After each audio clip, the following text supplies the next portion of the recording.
ஆண்டவரும் இரட்சகருமாகிய இயேசு கிறிஸ்துவின் ஒப்பற்ற நாமத்தில் இன்றைய தேவனுடைய வார்த்தைக்கு உங்களை கர்த்தருடைய நாமத்தினாலே நான் வாழ்த்துகிறேன், வரவேற்கிறேன். சங்கீதம் 66:5 சொல்லுகிறது, தேவனுடைய செய்கைகளை வந்து பாருங்கள், அவர் மனுபுத்திரரிடத்தில் நடப்பிக்கும் கிரிகையில் பயங்கரமானவர்.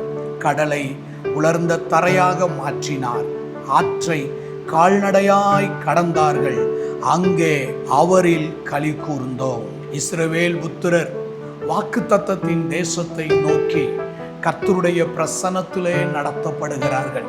அப்பொழுது அவர்களுக்கு எகிப்தை விட்டு வெளியே வந்தவுடன் சிவந்த சமுத்திரம் ஒரு பெரிய தடையாக இருந்தது. இந்த தடையை தாண்டினால்தான் இவர்களுக்கு வாக்குத்தத்தம் பண்ணப்பட்ட நன்மைகளை சுதந்திரித்து கொள்ள முடியும். இன்றைக்கு உங்களுடைய வாழ்க்கையில் கூட வாக்குத்தத்தங்களை சுதந்திரிப்பதற்கு தடைகள் இருக்கலாம், வழிகள் தெரியாமல் இருக்கலாம், பாதைகள் தெரியாமல் இருக்கலாம்.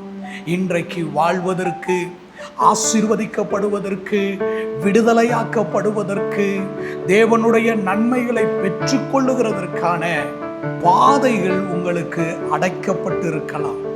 சிவந்த சமுத்திரம் இவர்களுக்கு தடையாக அடைக்கப்பட்டிருந்த பொழுது ஆண்டவர் மோசேயின் இடத்துல சொல்லுகிறார், மோசே, உன் கையை சமுத்திரத்தின் மேல் நீட்டு, சமுத்திரத்தை பிளந்து விடு.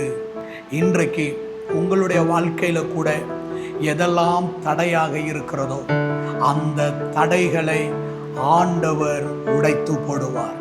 மீகா 2:13 சொல்லுகிறது, தடைகளை நீக்கி போடுகிறவர். யோபு 42:2 சொல்லுகிறது, தேவரீர் சகலத்தையும் செய்ய வல்லவர், நீர் செய்ய நினைத்தது ஒன்றும் தடைபடாது. இஸ்ரவேல் புத்திரரை ஆண்டவர் தீர்மானித்து விட்டார்.